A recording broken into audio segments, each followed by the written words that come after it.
It is a bloody horrible day in the outside world right now, so I'm very happy that I am on my day off and I just get to sit down and I get to binge some good old pro wrestling Noah. You know, it's one of those days. It is a duvet wrestling binging day.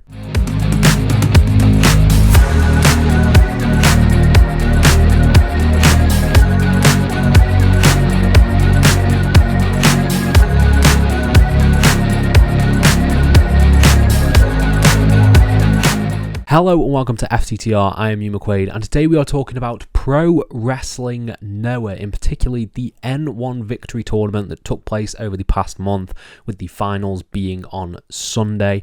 And I want to talk about this because I have some thoughts, I have some very interesting thoughts, I just want to talk about how cool it is. You know, I want to talk about how cool Pro Wrestling Noah is. So that's what this video is mainly going to be.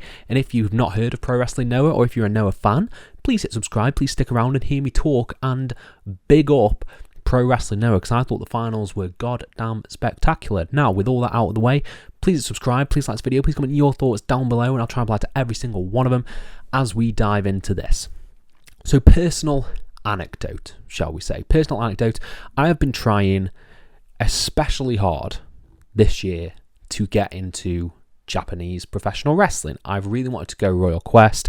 I'm fortunate enough to be going to the Pro Wrestling Noah tour that happens next weekend, and I have been on New Japan World, I've been on Wrestle Universe, I've just been taking in so much Japanese pro wrestling, and I just love it. I'm gorging on it. I think it's so unbelievably good because the in-ring style is very much my style. They have the type of matches that I gravitate to as a pro wrestling fan. And yeah, I'm just head over heels right now in Japanese wrestling. And that sort of took a turn when I wanted to watch the G-1 Climax and I wanted to watch the N-1 Victory. For anyone who doesn't know, the G-1 Climax and the N-1 Victory are the New Japan Pro Wrestling and Pro Wrestling Noah, respectively, round-robin tournaments that they hold every year, where they have a massive number of competitors. They all fight each other, and the two winners of each block challenge each other in the finals to get the trophy, and usually a world title shot, either an IWGP championship shot in New Japan or a GHC heavyweight championship in Pro Wrestling Noah. So I haven't watched a lot of the G1 Climax. I have watched the standout matches, and I have yet to watch the final. I've yet to see Zack Sabre Jr. win. I know he wins, but I want to see that match. I want to see that crowning moment. But the N1 Victory, to me, I have just found myself enamored with it. I think it's just the way that they tell stories through the N1 Victory is not dissimilar to how they tell stories in a Continental Classic or in a G1 Climax, a round-robin tournament. But I feel like the characters and the in-ring style really won me over, and the individual matches that were being had in the N1 Victory were of such a high caliber that it turned into can't miss TV, if you want to call it TV. It's obviously streaming, but I suppose it's television, if you want to call it that. Can't miss TV. Like Kaito Kiyomiya's story, Kenoh's story, Tavian Height's story, you know, Josh Briggs' story. You know, there's so many integral parts of the N1 Victory that I found myself pretty much enamored with each character. Now, as we go here, we've reached this point, I'm going to put a mild spoiler warning. If you do want to check out the N1 Victory, you can check it out on Wrestle Universe. All of the shows are up. I think it's a total of about 8 shows, and the finals. So you can go and watch that if you don't want any spoilers. There you go. Spoilers for the N1 Victory moving forward. But I think the way that they told the story of Kenoh and Kaito Kiyomiya in the N1 Victory was really, really interesting and compelling, because for anyone, just to get you up to date, they are in the same faction, Kaito Kiyomiya and Kenoh, and Kenoh went on a spree. He was winning every match that he was pretty much in. He lost to Tavian Heights, I think, in his third or fourth match, but he went off the gate winning. Kaito Kiyomiya, who is the GHC champion, he is the world champion in Pro Wrestling Noah, he lost his first match. Then he went to a time limit draw, and he had to keep building himself up and building up that confidence. And not just that, they're in the same faction. So the finals ended up being, as you can see on the thumbnail, it was Kenoh versus Kaito Kiyomiya. You have this Kenoh, who is the veteran, who has gone on this mega spree through the N-1 victory, and the unsure Kaito Kiyomiya, the younger wrestler, defending his title against a member of his faction. That's really, really cool. And the matches that were produced in between that were insanely great. Like, I like the tension that is built up throughout the N-1 victory, and it's made me so compelled to watch Noah more going forward.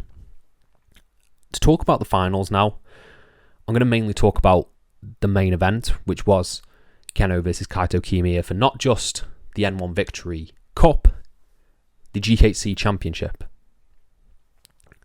They had a match. I believe it was at a Star Navigation, I think was the show. The picture will be above my face, which is in my top 5 matches of the year. I thought it was incredible. They had this match where they are now both members of a faction. They have this uneasy alliance, and they played it so well.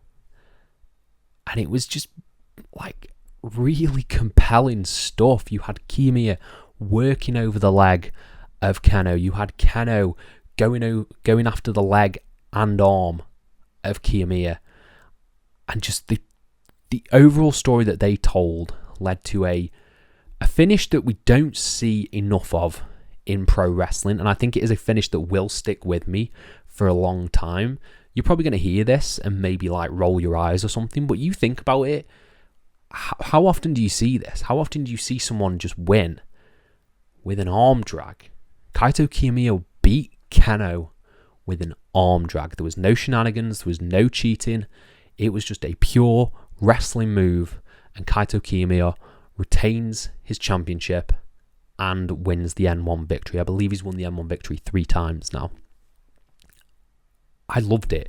I absolutely loved it. I think the N-1 victory to me is one of the biggest success stories just in general, because I think Noah right now is like so underrated for how good they actually are, like in terms of what they're putting out. They are putting out not just incredible wrestling, but I think the production value, I think the way the shows are accessible on Wrestle Universe, I think the commentary is really, really good. I think as an overall package, Pro Wrestling Noah is one of the best wrestling promotions out there right now, and they just put on a killer tournament that I hardly see anyone talking about. You know, it's obviously been overshadowed by All In, the G-1 Climax, Bash in Berlin, NXT No Mercy, but you've secretly got tucked away one of the strongest tournaments that I have seen in a long, long time.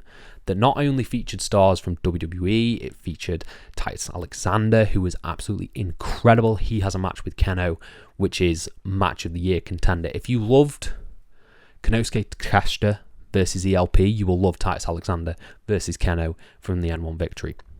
It was goddamn flawless.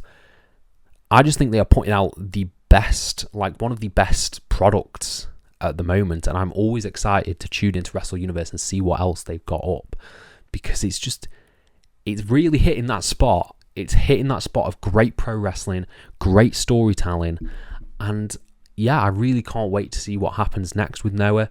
Kaito Kiyomiya is the champion.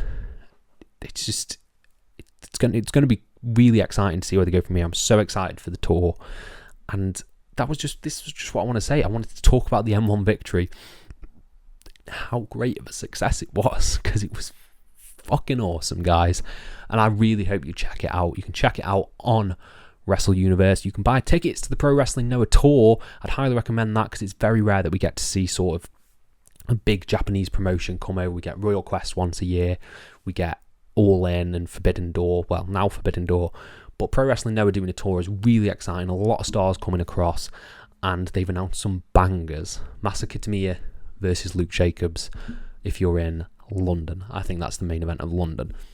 But yes, Pro Wrestling Noah, the N-1 victory was insanely awesome, And I want to know what you guys think down in the comments below. Have you watched it? Will you be checking it out? Try and check out as many of the matches as you can because it is so, so good. And let me know your thoughts in the comments below. Thank you all ever so much for your support and have a nice day.